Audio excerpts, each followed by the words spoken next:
Bonjour, bonsoir. Bienvenue sur la chaîne de l'immigration et de l'entrepreneuriat. Si c'est la première fois que tu arrives sur cette chaîne, mon nom est Stéphane Chouapi.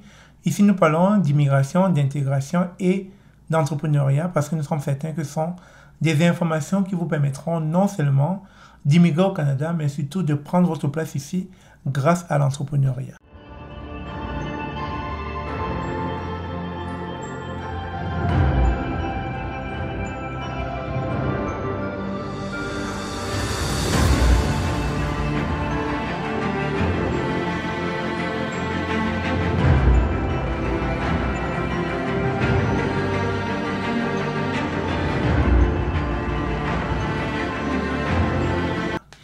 Aujourd'hui, nous allons parler des Camerounais au Canada. Nous allons faire plusieurs vidéos, une série de vidéos sur des Camerounais qui vivent au Canada, mais qui ont su se démarquer et qui arrivent à bien prendre leur place au Canada.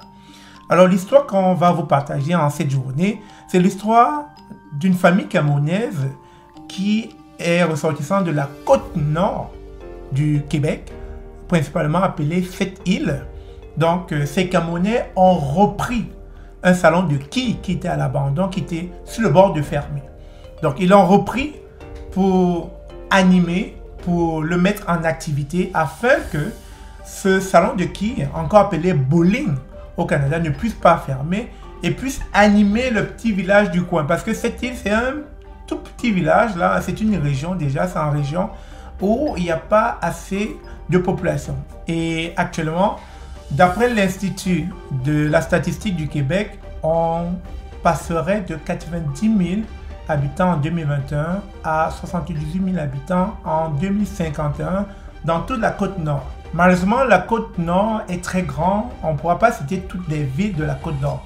Mais bien sûr, cette île fait partie de la côte nord. On parle de Tadoussac, on parle de Espit, on parle de Rivière-Saint-Paul, on parle de Bonne-Espérance, on parle de Blanc, Sablon.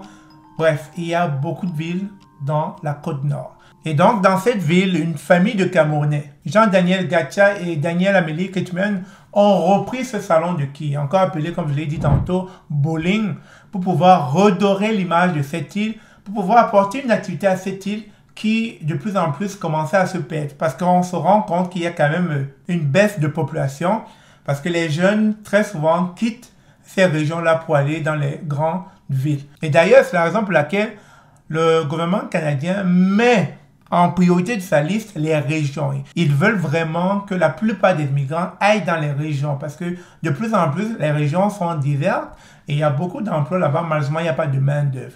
Et donc, le gouvernement canadien essaye de conscientiser, de pousser ces différents immigrants à pouvoir aller s'installer dans ces régions-là. Et c'est pourquoi vous avez vu récemment dans une de mes vidéos, j'ai parlé des différents programmes dans les zones rurales ou encore la priorisation du français dans ces zones-là. Avant de vous laisser sur la vidéo, je tiens quand même à vous rappeler que c'est vrai que ça prend du courage pour aller dans ces zones-là, mais il y a encore beaucoup d'opportunités en région. Il suffit juste d'avoir un esprit orienté solution. Et je suis convaincu que vous pourrez vous frayer un chemin dans ces régions-là.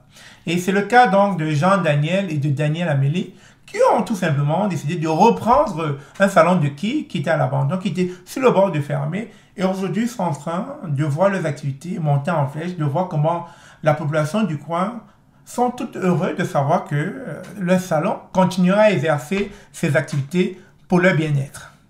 Alors sans plus tarder, je vous laisse sur la vidéo. Lorsque les lumières s'éteignent, l'heure est de nouveau à la fête au dernier salon de quilles encore ouvert à Sept-Îles. L'été dernier, une famille de néo-nord-côtiers a acheté l'établissement pour donner un nouveau souffle à l'espace qui était laissé, en quelque sorte, à l'abandon selon des clients rencontrés. La première chose qu'on a fait, c'est vraiment tout réajuster. On a agrandi les heures d'ouverture, allongé les heures de fermeture. Comme ça, au moins, on donne la possibilité au plus de gens possible de venir en une journée. C'est vraiment une de notre plus grandes initiatives. De faire en sorte qu'il y a vraiment plus de gens qui veulent rester dans la région. Les propriétaires sont bien conscients des effets de la baisse de la population. Selon un rapport de l'Institut de la statistique du Québec, la Côte-Nord va vivre la plus grande chute démographique de toutes les régions du Québec d'ici 2051, avec une perte anticipée de plus de 13 % de ses habitants. La population passerait donc de 90 000 à 78 000. Parce que de plus en plus, quand je communique avec la population, c'est qu'il y a de moins en moins d'activités, il y a de plus en plus de boutiques qui ferment. Cette île, c'est plate, il n'y a pas grand-chose à faire. Donc, nous, on s'est dit, pourquoi? Ça fait tellement longtemps que je suis pas venue. J'ai entendu que ça bougeait. On est comme, oui, venez.